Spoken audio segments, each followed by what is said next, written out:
Hi everyone!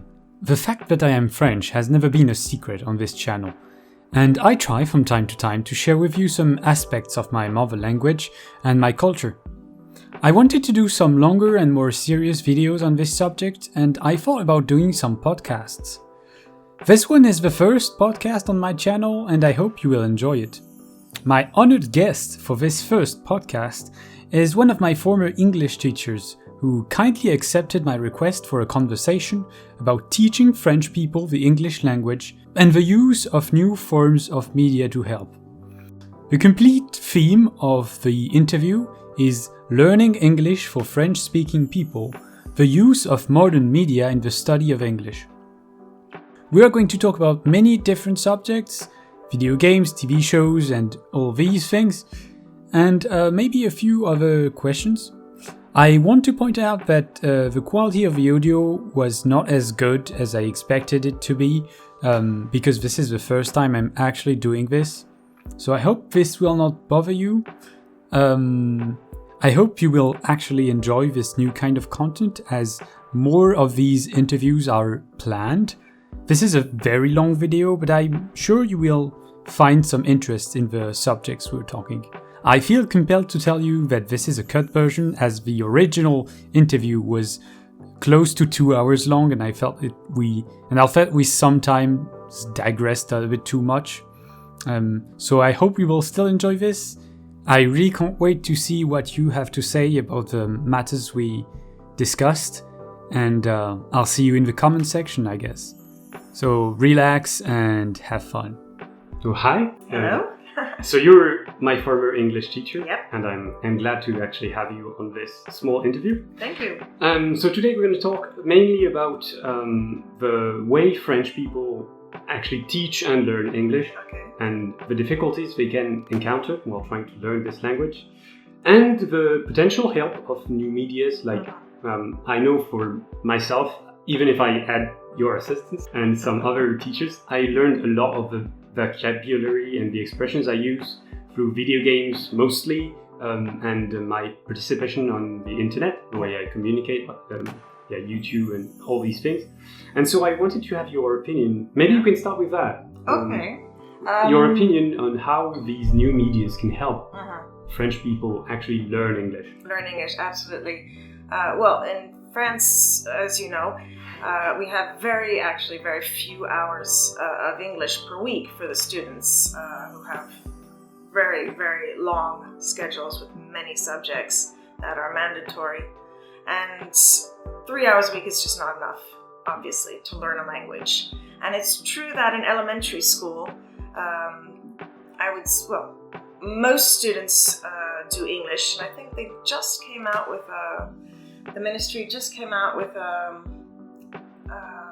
an addendum that basically says that all students now have to study English at school. So that's also very recent.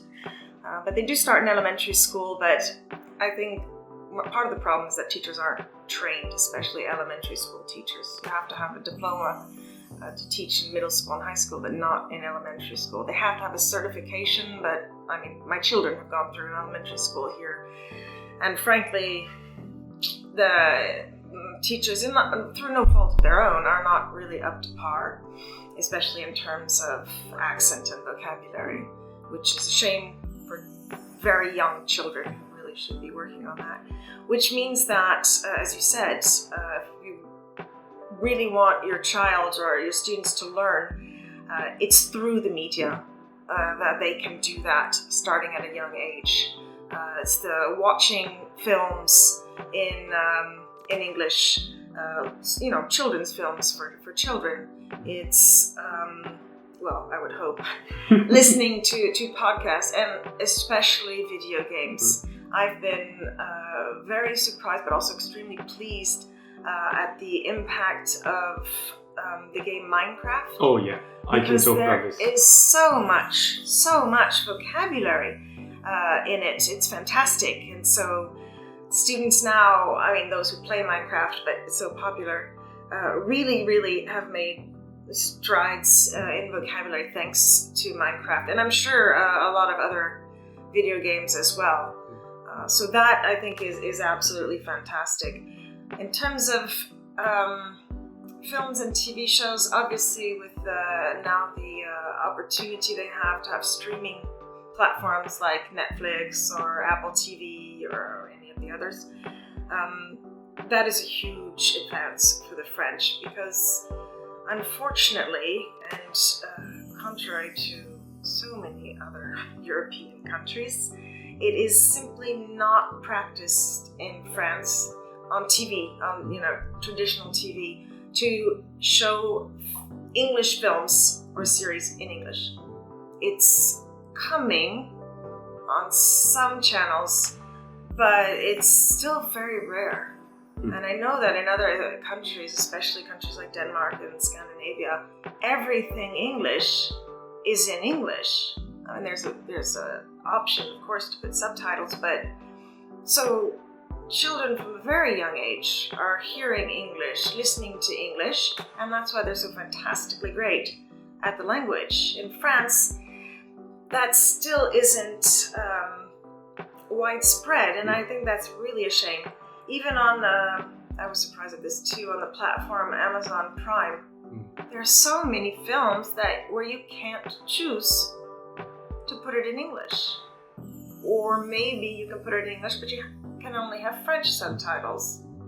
And I think that's really a field in which the French really need to catch up, because they're not doing themselves any favors by not providing this fantastic opportunity to our students. If I can share with you quickly my experience with Minecraft, because I was definitely a person who was deeply influenced in my way of learning English via Minecraft, because there are actually two steps that helped me a lot. The first one was because I decided to set my phone in English, and it does not seem like much, but just seeing the names and the letters and everything in English actually helped me. I think the thing that helped me the most is probably learning time in English. Starting using the AM, PM, because that's a pretty confusing thing, I think. Absolutely, only the military uses 24. And the other thing is because I got actually a copy of Minecraft, and I put the settings in English.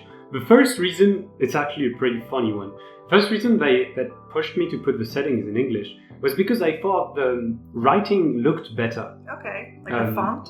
Yes, and it's a pretty funny thing. And then I started playing Minecraft in English, and as you said, the vocabulary you can get through this game is pretty immense. Like there's just seeing blocks and it might not be words used all the time, like dirt and cobblestone. Right. Who uses these? But being familiarized with the language, and of course when they start playing online and they realize everyone speaks English there because it's a common ground. Right. It has become something that everyone to a degree understands. Yes. It's yes, of course. No, yes.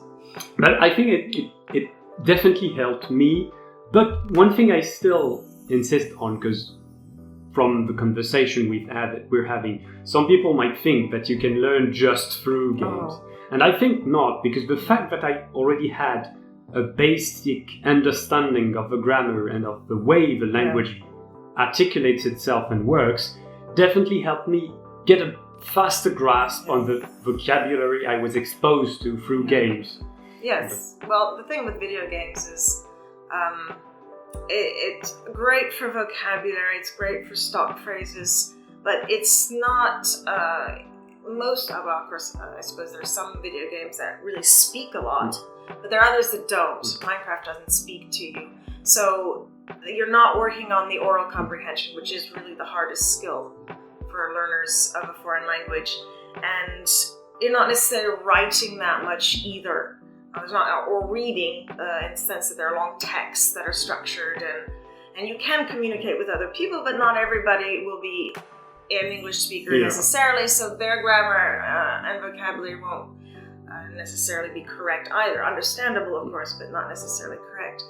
I think specifically for the French, and again, I mean really for the French, the English grammar is very, especially verbal forms.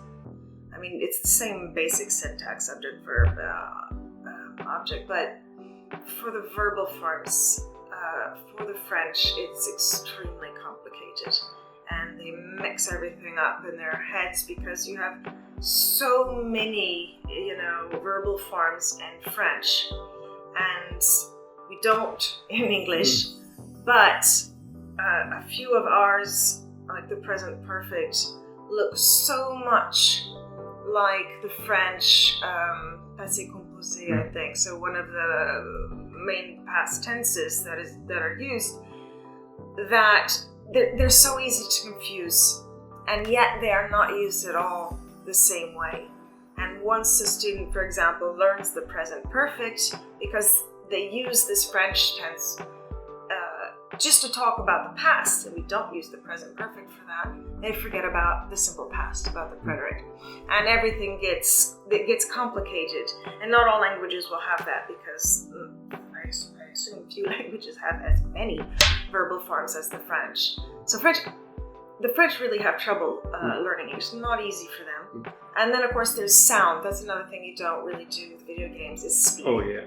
And learning how to speak the language, I think the French have gotten so much better at that, because as teaching has evolved, we've put a much larger part of our teaching is about oral expression. We insist on that much more and from the beginning. And that's very important. And in terms of being understandable, I see even my generation in pronunciation, there's room for a lot of improvement. And the French, obviously, as most foreigners, don't really understand what seems a slight difference in pronunciation can make the entire conversation incomprehensible for a native speaker. The difference between bank and banque, as you would pronounce it in French, those are two completely different words in English. So saying I went to the banque is nonsense. But for a French speaker, they won't necessarily see that. And I think the insistence on oral English is extremely important. Speaking, which is you don't get through video games, and having somebody to correct your pronunciation. Well, the thing is, you could technically get off speaking, like there's a great variety of different video games. Some of them, right now, there's a few games that come out that really put an emphasis on narration and telling stories, and where there's a lot of voice acting. Yeah. But the thing is, these games are generally marketed to adults. Yeah. And so, when it comes to children, if you take Fortnite, for example, Minecraft, as you said, has no voice acting at all. And let's put it more simply, all the games that are meant to be played on a short amount of time and that are fast, generally don't emphasize voice acting, English voice acting. And in these games, there's a little bit of written communication, even if, to be fair, it's mostly insults in multiplayer games, because, of course. But I think you're right on this, is that when maybe there's not enough access to spoken versions of English. Spoken versions, and it's through both that you really learn the language. But pronunciation is very important. I read somewhere, I don't know if that's true, you'd have to check, but that in terms of frequencies, sound frequencies, English and French are almost completely different. I can understand that. And so to train the ear to hear those sounds, if they're not exposed to it very young, they're literally after development, their ears will not perceive the difference. So you get all these French speakers saying eat, ease, because they, at a certain point, they won't really distinguish the E and the I. For them, their ears won't, brains I suppose, won't distinguish that. So I think it's very important that they work on pronunciation at a young age, except that a lot of elementary school teachers are, they did not sign up for teaching English, and they do have to get a certification, but it's hard for them to, they obviously don't have the best accent and don't know how to pronounce a lot of these words. But technologies are super for that because you can always just show a video or yourself listen to a word. I mean, dictionaries now are easy to open and just listen to a word to make sure you get the pronunciation right. And I know the theory now is the teacher doesn't really need to speak English that well, because we have all these authentic documents at our fingertips. We have a computer in class, we just project a video or a speech or a podcast. But the problem with that, of course, is how do you correct a student if you yourself are not really sure of the pronunciation or correcting a written paper? That is obviously an issue. And a lot of kids now have fantastic accents. I don't mean they have an American, obviously some of them try to copy an American accent, more American than British actually, because of their series, because of their the soft power of America. Through the films that are, and cinemas here now almost always have the option at least of seeing the film in English, although with French subtitles. But I think pronunciation has gotten so much better, even if there are obviously little things. But most people find the French accent very charming. I just wanted to come back to the part where you said that sometimes just small changes in the pronunciation can completely change. The first thing that came to my mind was the difference between long and short sounds. Like, for example, in sheep and sheep. For example, it's only one of these many things that I think a lot of French people can struggle on because it's completely out of what we usually use in the French language. Of course, there's also what we used to call fake friends, because from my understanding of the history between the French and the English language, the English language actually took a lot of words from the French. Absolutely. And that's why they actually have more words than we do. Oh yes, very many more. But these can lead to mistakes because obviously the pronunciation is different and the meaning sometimes can vary. Very much. And there's also another concept I had discovered when I was studying a little bit of translation, was that sometimes English has way more precise words for precise things. Oh yes. And another example with sheep is the difference between sheep and mutton. Absolutely. And one of these examples, one being the live animal, if my memory is correct, and the other one being the meat. The meat, like and beef and in French it's the same word for both.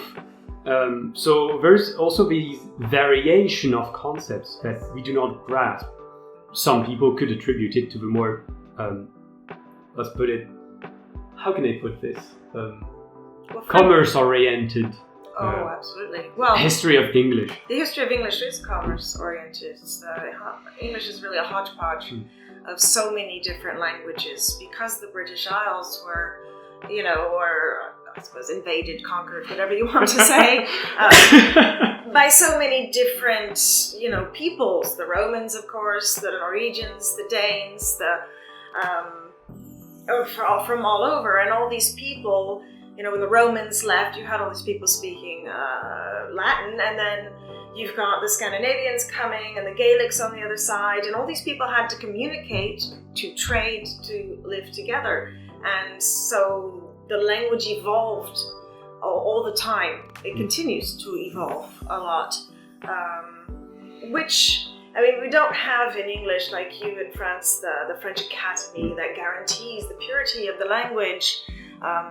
English evolves a lot, and I also think one of the problems in the way we teach English in France is the insistence. So for even today, we still see it. The British English is the standard, but when we say British English, we mean basically the Queen's English. There are so many dialects and so many different ways to pronounce things in the UK. It's many, hundreds more so than in the United States. We don't have as many variations. We have the Southern accent, the Midwest, New York, Boston. But, you can only name maybe 10. You can go 20 kilometers away to the next village in Great Britain and they'll say a different word for the same thing or pronounce it differently. So we insist a lot on pronouncing the H, for example, with our students, but there are many dialects in the UK where they don't pronounce the H. So it's really that's not the big deal. As you said, it's mostly vowels. English is very much a language based on the pronunciation. And France is much more, the rules are much clearer. You might have 20 different ways to spell a sound. O-A. There's so many different ways to spell that, which is for an English speaker very confusing. But you know that every time there's that spelling, it will be pronounced that way. Whereas in English, EA, for example, can be pronounced so many different ways. O-U-G-H. Oh, yes. So many different ways. And that is a real difficulty for them, which, again, is the importance of being able to listen to things. And it's true, new technologies have just been fantastic for that. That's an interesting thing, because I of course, because I went through it, noticed the clear less stress on the fact that you should learn a British version of English. But people are mostly going to be exposed to an American version of English because, I've been on the internet for quite some time now, and British English is almost absent. Like, there's a few content creators that are British, but most of those who are popular actually are in contact with American English, and so their English gets tainted. If the word is a little bit it's a little bit very aggressive, but their English is definitely influenced by these American people that they contact every day. And so in order to find some pure British accent, you have to look quite deeply, and I found a few of them. Lindy Beige, for example, is a very interesting one. He's mostly talking about history and medieval history, and he has a very strong British accent. But again, when you say British accent, which one? I don't know. I have no idea. And the Cockney accent is so different from the Mancunian accent. I mean, and then of course you go to Scotland and Ireland, you're lost. But even in Scotland, from Edinburgh to Glasgow to Inverness, there are variations. The north of Scotland is more Gaelic, the south of Scotland is more Scots, those two languages that have influenced their accent and their language.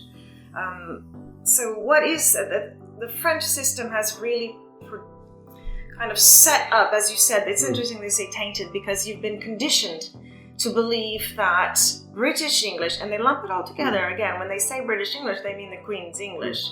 Which is a very small section of London, let's face it. And as the pure English, that's pure English, and anything else, especially American English, is, corruption, a degradation of this pure British accents and words, of course. But it's true that, the series the kids watch, the films, the blockbusters are American. So they're much more exposed now to American English. And most of my colleagues have a British accent, although more and more have an American accent. But most of them teach the British accent and the British system, some grammatical differences. But that's only 3 hours a week. That's the 3 hours a week these students are in class. But they spend much more time at home listening to English, and it will mostly be American English. I find that some British shows are becoming popular thanks to streaming platforms. Sherlock was a good one. Sherlock, The Crown, Downton Abbey. You have things like Derby Girls. They're from different parts of England, and they have a very different accent, which I appreciate, because as an American, I don't know if I was offended. Well, yes, I was, to be honest, that British, I had to teach the British way, and I used to, not anymore, but I used to get parents asking me, are you going to teach English or American? As if American were a different language. It's not. Yes, there are cultural differences, but the Canadians speak French in Quebec, they don't speak Canadian. But for the parents, it was very much that.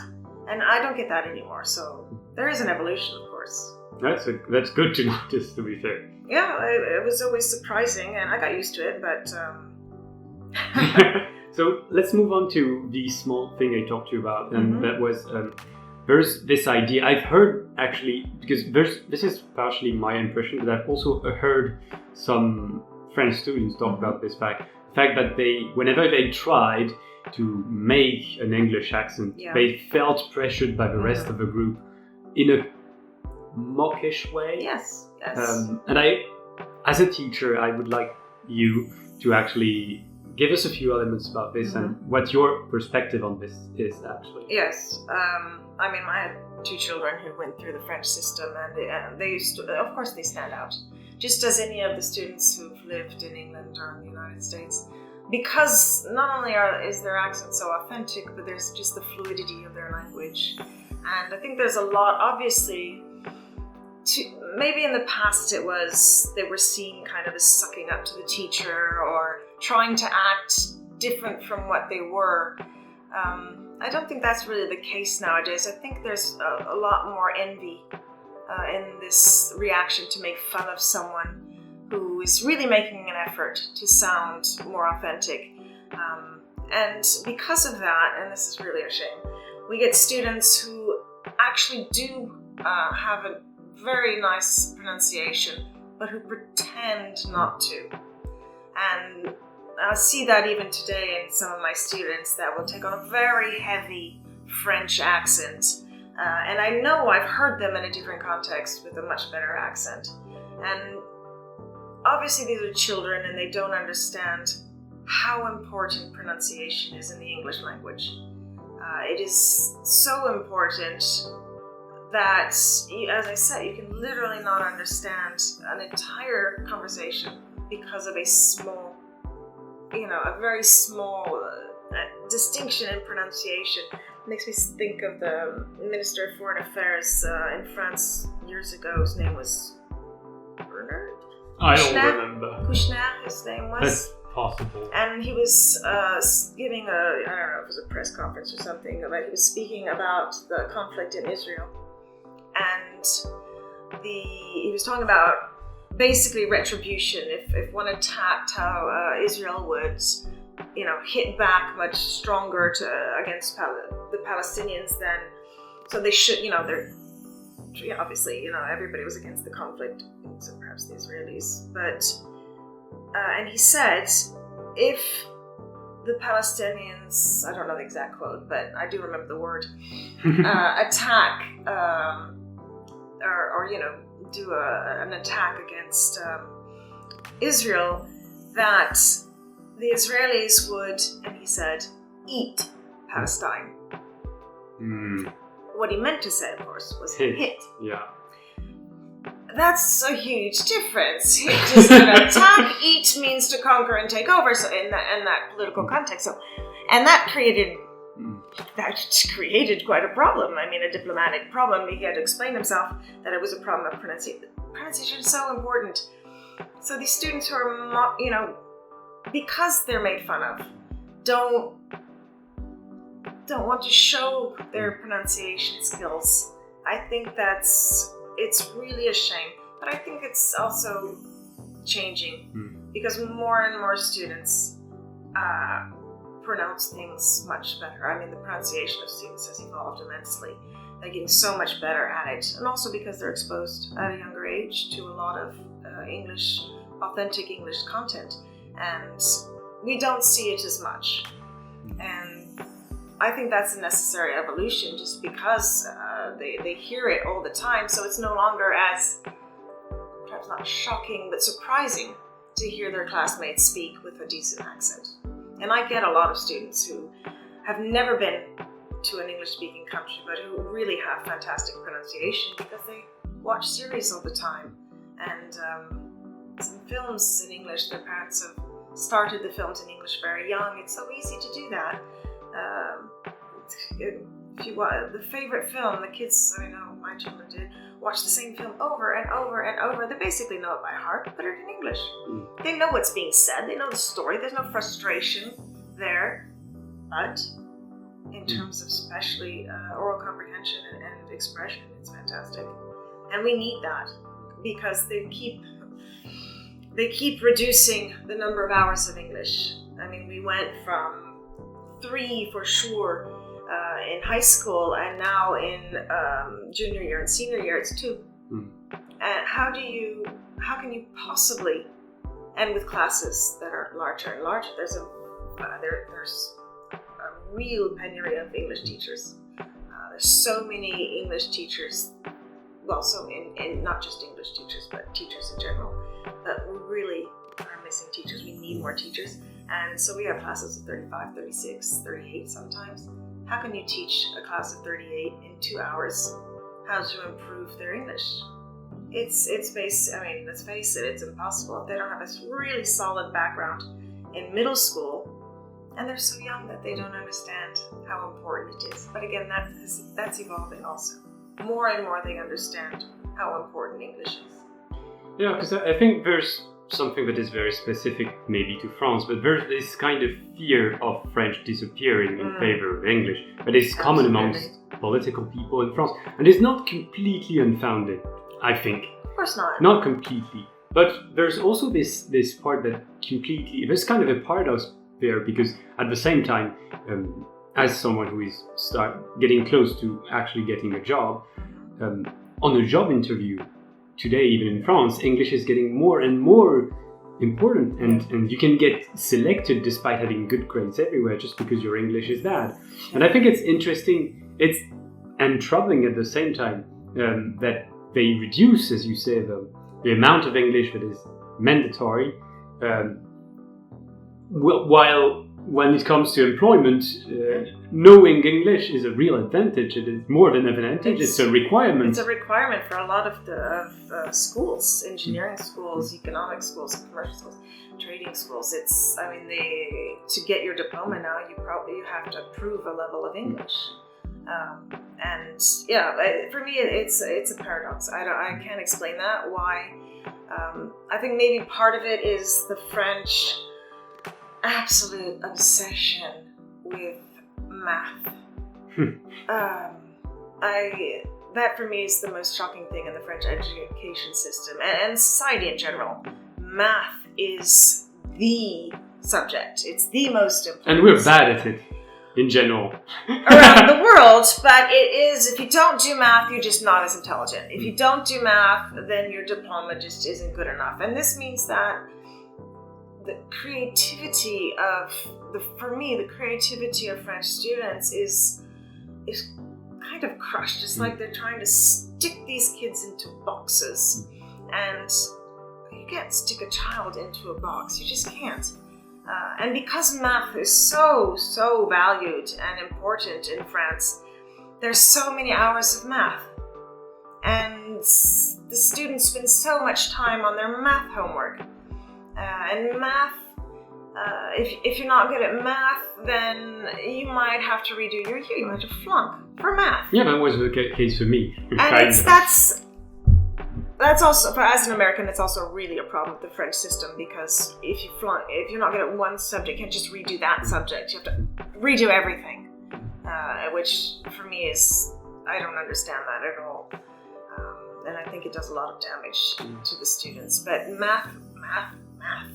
And therefore, English is just not as important. History is not as important. And we see German as a second language is completely dying out. In large part because the Germans speak fluent English. Yes. And so I've experienced that. They're not going to need German, unless I suppose they go study in Germany and want to live in Germany, but they're not going to need it.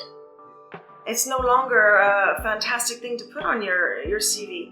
Yeah, I saw a very recent press article talking about how German was disappearing in French school in favor of Spanish, because Spanish is actually a language that is spoken a lot. Yes. And from my interactions with some Spanish communities through the internet, they don't like English that much. No. Well, there's a lot of history there, kind of like generation of the French. There are so many wars between from the Americans, well, obviously from the English and the Spanish, who were traditional enemies, especially since the English broke off from the Catholic religion. The Spaniards were always, very much defenders of the Catholic faith. And then in the New World, so many wars between the settlers, the English-speaking settlers, and Spanish, and then after the English-speaking settlers in Mexico, it is continual conflict. And now today we see the huge problem with immigration and let's say the animosity, I think, of the Americans towards the Hispanics. And obviously from the Hispanic point of view, then how can you? How can you really look up that much to the Americans or the English language in general? I totally understand that. Also, and this is maybe a side point, but a lot of people don't know that in the United States there's no official language. Yes, I know that. It's an ongoing debate. A lot, the conservatives always want to make a law that says English is the official language, but it's not. A lot of, especially in the South, the Southwest, a lot of people speak Spanish and aren't really that good at English, which is why on, for example, our ballots to vote, it's always, I know in California, for example, it's always in English and Spanish. Because after all, if there's no official language, then you can't impose English. I was quite surprised by this when I actually learned about it. I think it was very interesting because definitely, and we're going to talk about this after, but sorry, I just finished this small intervention. But there's actually quite a lot of cultural differences between French and the Americans. And one of the things that surprises me the most is the way informations and ideas come and go from one country to the other, and tend to be quite changed in the way they are interpreted between the two countries because of cultural differences and the problem of translation, which I remember a sentence, but I don't think it was you who said it actually. It was someone who said a translation is treason. Treason. I don't think it was you. I think it was another teacher I had. Treason, perhaps not treason. It's a strong word. Yes, but it's true. You cannot possibly translate everything. Because translation is, you're not just translating the language, you're translating a culture. And you can't, it's a lot like when you're watching a film and there are little references to things that every American would recognize, even if it's just a phrase, for example, that will be something we use in American football. Well, the French aren't going to pick up on that. And also, how could you possibly translate that in a way that most French people would understand? You can't play on words. You can't translate those. Yeah, at least it's very hard. Oh, well, you'd have to find an equivalent, but then will the equivalent function in that scene, in that context? It's incredibly difficult to do. And so there's always a loss, but in both directions. And it's true that the English language has so many more words. And as you said, so many very precise words, different words for movement, so many different words for sounds or attitudes, just so many, because we have them from all different, sources, and not just from Latin, it's from all over, these different Germanic, the Scandinavian languages, Gaelic, and it's extremely hard to translate that. And there's the joke that, for example, The Lord of the Rings, it's 3 tones in English, and it was like 6 in France, because to translate something... I think it came down to 3 It has come down. Well, it was retranslated much better. But you need more words in French than to say the same thing, which you can say much more precisely. But you can't translate everything. Again, it's not just the words, it's the culture that comes through, references, links, intertextuality, things that remind you of something from your childhood, or comic strips or films that that everybody sees, and that goes, of course, in both ways. The French, it's also a very different humor, a different mentality. Especially Americans, they have a very different mentality from the French. And as we were saying, because of American history, we accept the evolution of our language, I think, much better than the French can. The French are very attached to their very specific grammar, their very specific vocabulary, and teach it, very, very emphatically. Whereas we don't really teach grammar in English. It's a fluid language with new words all the time. As technology and medicine and just life develops. And that's why the United States doesn't have an official language. Because we accept that. And we're not threatened by that. I think the French feel threatened by a change in their language. And whether it's because we accept the change, or there's this belief, and that's very common among Americans, that, well, obviously, they're not going to be affected by other countries.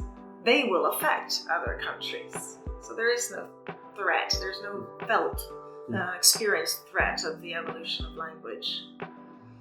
I just remember that my liking of English class really depended on the teacher. Absolutely. And I picked you because I had a pretty good feeling when I learning know with I you. teach differently from a lot of my colleagues. But I was not always like, I'm quite surprised I ended up speaking English correctly, let's put it like this.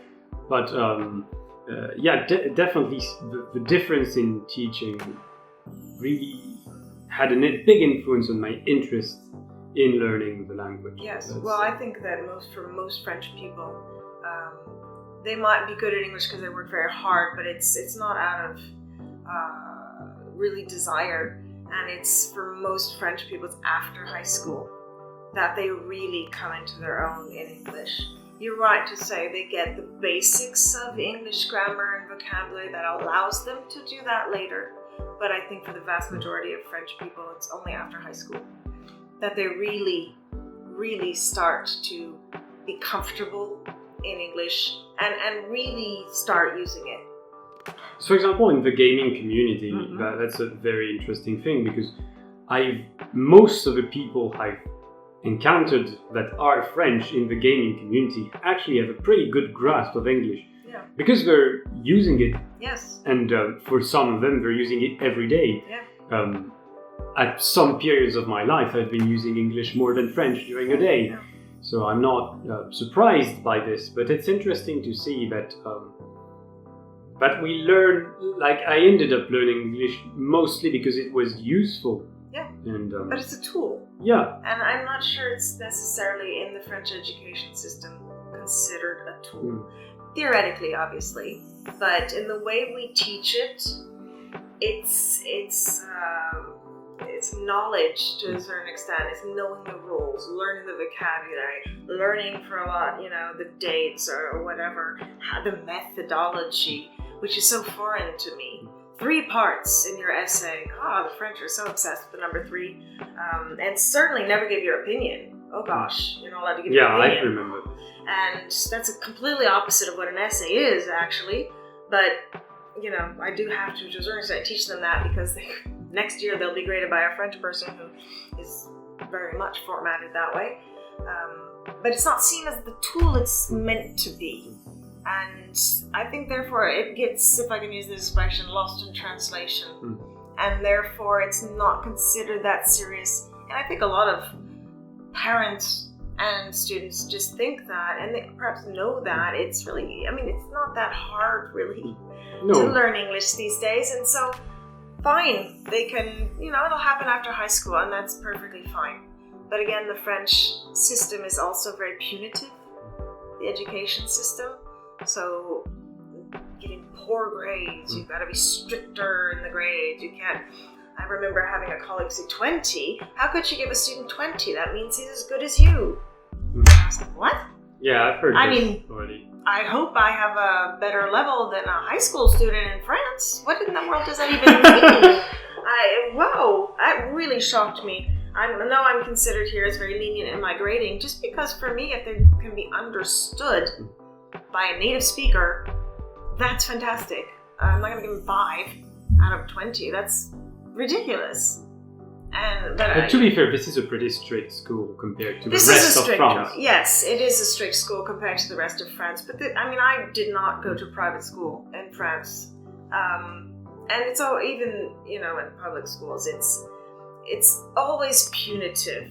I know all my colleagues, even when I was not teaching in this school, most of my colleagues would like start at 5, and that's how the concept of grading. You start at 5, and then you see if the student, you know, is worth more. Some very generous ones will start at 10, worth more, worth less. I always started at 20 and went down because I mean, for me, it's very foreign to go start at 0. You start at 20, and then are these mistakes really important? You know, if you forget the S, the French are obsessed with the S. And okay, so I was told, you know, you have to really sanction that. You have to be rigorous. And is it really? I mean, are we not going to understand you because you didn't pronounce that little S? That's such a minor mistake, really. But even in, you know, here a lot of our students want to go into very prestigious prep schools, and it's true. It's like, wow, it's so strict and they're so demanding. And then you listen to series and films, and they're making mistakes all over the place. That's real English. People don't make mistakes. The average English speaker basically uses about 500 words. They know many more, but they only use about 500.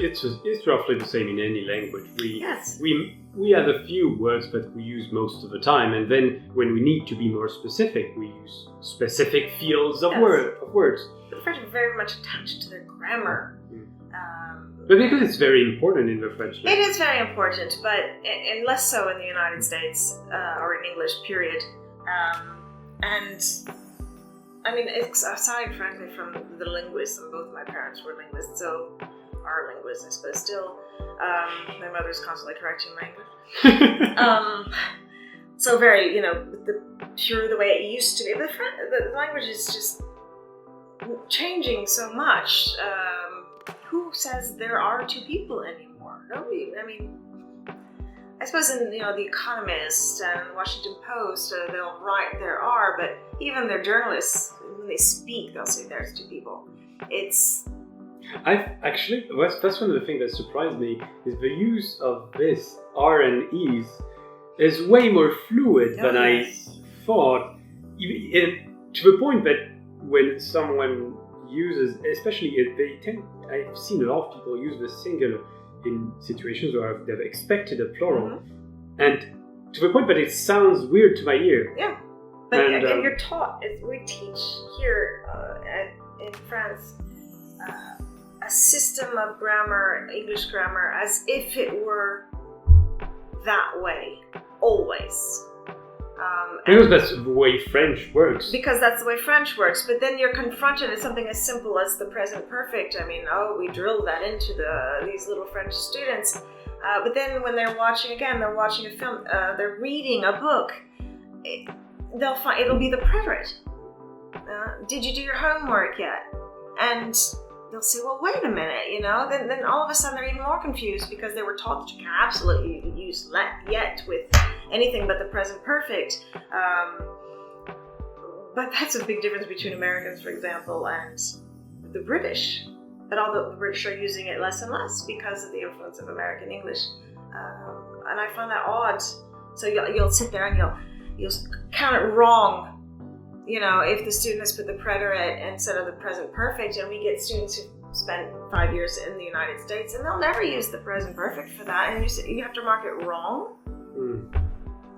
But because, you know, it's the pure British way, and it can't change, but it does. It changes so much. When I started speaking English a lot, I remember being corrected by teachers on I know they made, I suppose they didn't make me, but they very clearly explained to me that the S had to be severely sanctioned because... But I remember being corrected about expressions I use that I had heard thousands of times on the internet, and they said, no, that's not proper English. I remember the word proper being used. Proper language. Not proper English.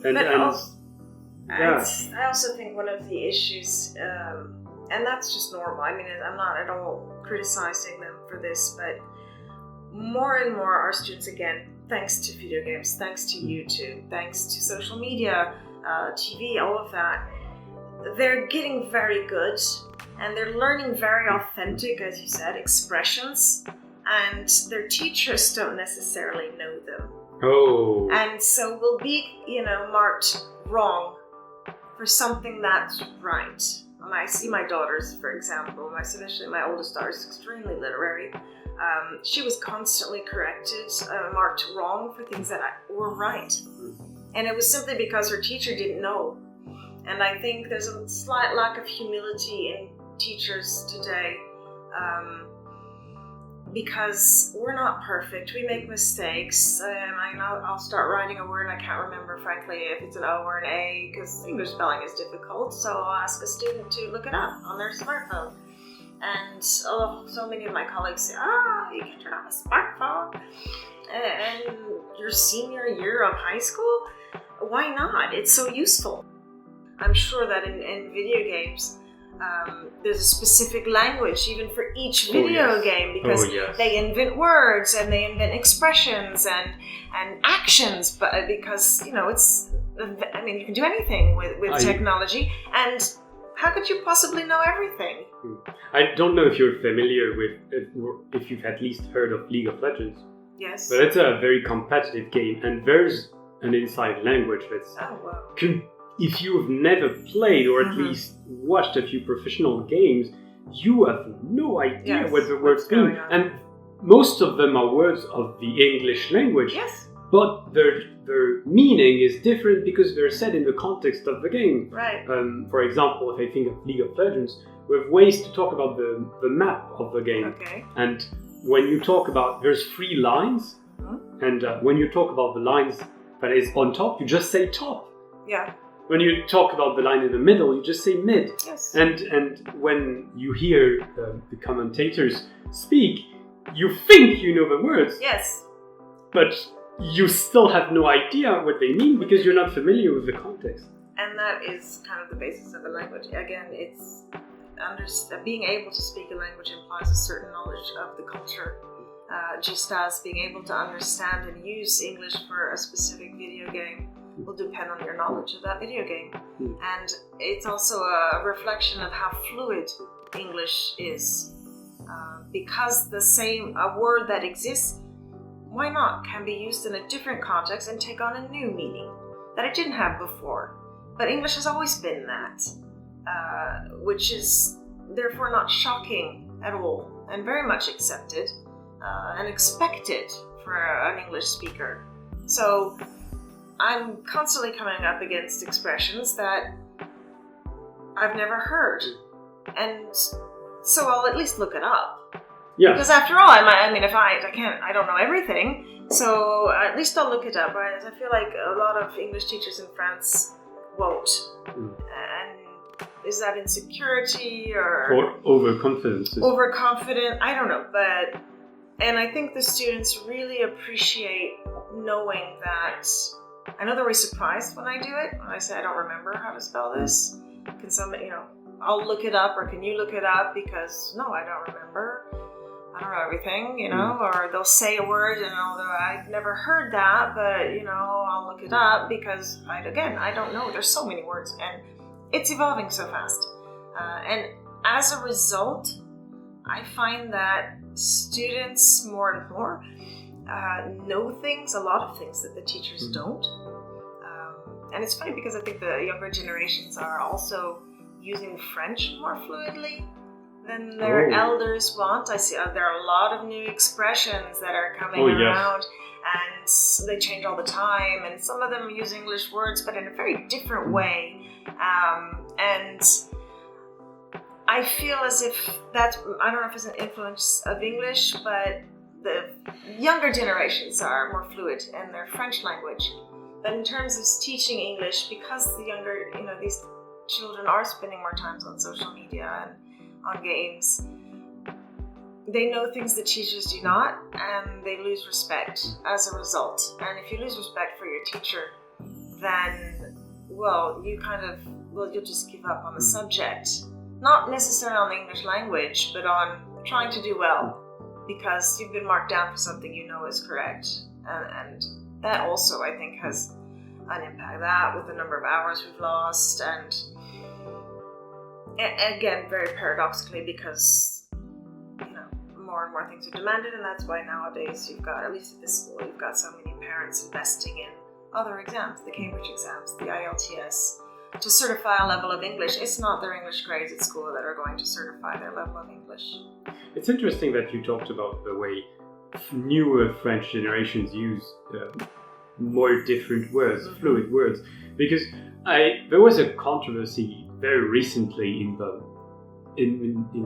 video. Well, it's wider than, but it's mostly the streaming community, the French streaming community, because the French Academy created words for streaming, because of course French streamers use French pronounced English words to talk about all these things, and the French Academy made up these new words to talk about these. But there was a big problem that I was able to see at first, is that these words were created by people who have no idea what streaming means. Yeah. And the words they created designated only a small portion of what streaming meant. They said that streaming was something like diffusion en direct de jeux vidéo. Oh my gosh. Which is completely wrong. Yes. It was meaning that it only meant it was only streaming video games, and it was completely wrong. And I don't. And of course, these words are never going to be used. That's the thing. Because they don't mean anything. Well, and also just because the people are using the internet and are constantly confronted with the English version, and so it's just more natural for them. Who says what is it? I don't remember how you say gum in French, like Madame Haché or something. DJ like and platiniste. That's a very funny example of this. It's an old one. It came out quite some time ago, but they did this. Or even like mail électronique. I mean. Oh yes. People say email, even in France. Yes, everyone says email. We're two very different cultures, but we both, have immense things to contribute to the world community, and we can work together, live together without necessarily giving up who we are. And I think the French are so afraid of that. The Americans just don't think that'll, I don't think they ever think about that. And I think there's probably a lot of resentment from the French that they have to learn English. Yes. And that I think it's mostly because a lot of English-speaking natives don't actually make the effort to learn any other language. Else, yes. I know my daughter just this year at uni in England. A person, she mentioned she met another student who spoke 9 languages, and she expressed, how impressed she was, and how wonderful she thought it was that he spoke so many languages. And another student said, well, obviously, because, you, like most English speakers, you don't learn any other languages. And of course, she was offended. She said, I'm French. But it's true. I know in my family in the United States, they've never learned another language. They might have taken a year or two of French, but let's face it, they didn't learn anything. And I've been to university classes in the United States teaching French. Wow. They never come to France because they won't understand anything with that accent. Again, pronunciation even in French can be important. Especially I've heard that English people struggle quite a lot with, especially with the mute sounds. Yes. Not understanding that there are so many letters you can not pronounce in a word. And have so many different ways to spell O, E. That's an interesting part of the language. And kind of like Welsh, you look at Welsh. I must say that. Pronounce that. But anyway, I think there's so much. Both cultures are so rich that as an English teacher, for me, it's one of my main jobs is trying to kind of foster understanding, at least. Not necessarily what is better than the other, it's just understanding the British, understanding Americans, understanding Australians, so that they're just more open to these differences and accepting of the differences. And if you're accepting of the differences, well, then the language will come much easier. I think there's also something interesting with learning a language. It's not just English or French. It's just that when you learn another language, you also start to open yourself to new ways of thinking. Exactly. Because I think as you said quite well a few times, it's impossible, and I agree with you on this, to separate a language from its culture. It's completely impossible. And when you start to learn a language and really have a grasp of how it works, you also open yourself to new ways of thinking and new ways of looking at the world, because you basically gain new eyes. Yes, absolutely. And, you have to, because it's a completely different system. And I think that's a shame that people don't make the effort to at least learn one other language, because they could gain an understanding, a wider understanding of the world, just by learning another language. It does not matter really which language is learned. It's more that once you've understood that what it was to see through different eyes, I think you can pretty much be more open about this. But that's another reason why I think that it's, even if again it's not perfectly translated, even if you lose something, it's important to. And I know, for example, Americans rarely watch foreign films. They tend to remake the films rather than. It's fairly recent that a foreign film has won an Academy Award for Best Picture, for example. Americans just don't watch foreign films, and certainly if they do, it's not with in the language with subtitles. It's dubbed, and I think they lose so much. And I think that's one of the reasons why Americans are so insular and not curious. That's an interesting thing you mentioned that, because I was watching a documentary on Brotherhood of the Wolf, which is a pretty big film, French film. But I watched a few videos on it, and some videos made by American people, and they always said that no matter what, you should not watch this film in English, because apparently the English version loses a lot from the French one. And even if you don't understand, just with subtitles, you gain a lot by just hearing the sound, because it expresses much more and is much more fitting to the context. And for that, obviously, technology has been so fantastic for the English language in France, for example, because they have that. I don't work for Netflix at all, but it's true. I tell the parents, look, I have to promote it because it's such a fantastic tool. There's something for everyone on it, and it just helps so much, any level, any age, and we can have so few hours. You cannot teach a language in 3 hours a week with 38 students. You can't. You can get them all to speak every hour, and if they don't speak one sentence a week. And let's face it, in France they don't have an opportunity to speak English outside the class. And it's speaking it that really gets you fluent and comfortable. But that's a complex subject, because, for example, the first thing that comes to my mind when you say this is that they could communicate through internet. But from my experience in video games and online multiplayer, you're not always exposed to the nicest people ever. And or those who have the best English.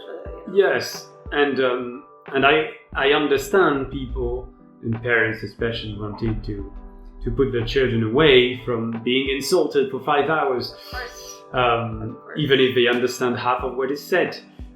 So that's pretty true, because they really don't have a way to practice and to speak English directly. Even apps that teach the language are there. I mean, it's Babel, for example. Or Duolingo. All that. You speak into it, and I'm sure there's some algorithm that studies the frequency or whatever, but it's not a person. Yes. So it's not like it's understanding really what you're saying, and I think, again, comes back to the French rigor. Students are so afraid to make a mistake. And everybody makes mistakes. If you listen to any native speaker, they'll start a sentence and then change it in the middle and come back and especially think, when you speak. Of course, and hesitate. And that's one of the ways we see the fact that most students will they'll write it and learn it by heart. Well, it's obvious to a teacher when they do that, because nobody speaks that, without any hesitation, without any pauses, without any change in syntax. Nobody speaks that way. I'll leave you the last word if you want to make a conclusion. A conclusion. Well, students in France are getting much better. Thanks, for me, to new technologies. The government and the Ministry of Education is going much too slowly for the world as it is today. And if there weren't so many tools that they could use outside of the classroom, we wouldn't see this evolution, we wouldn't see this improvement. And I think that's also one of the reasons why most French students really come into their own with the language, really start learning it and using it after high school. And why not? Why not? Well, thank you very much. It was a pleasure having you. For me as well. And it was great to see you. Thank you. So this is the end of the interview. I hope you enjoyed this as much as I did, because it was a pleasure to meet my teacher again and talk with her about these subjects.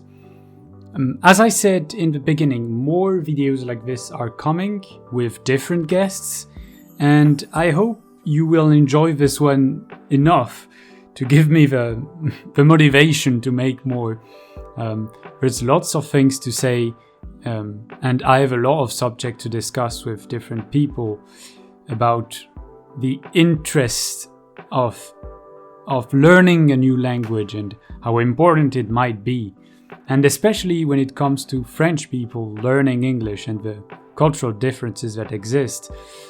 This is something I'm passionate about. For those who have followed my translation streams I did in the past, I am actually quite interested in linguistics, and I hope I can make you interested in linguistics too. So if you've stayed for the entire length of the podcast, thank you very much for listening to this, and I'll see you next time. Bye.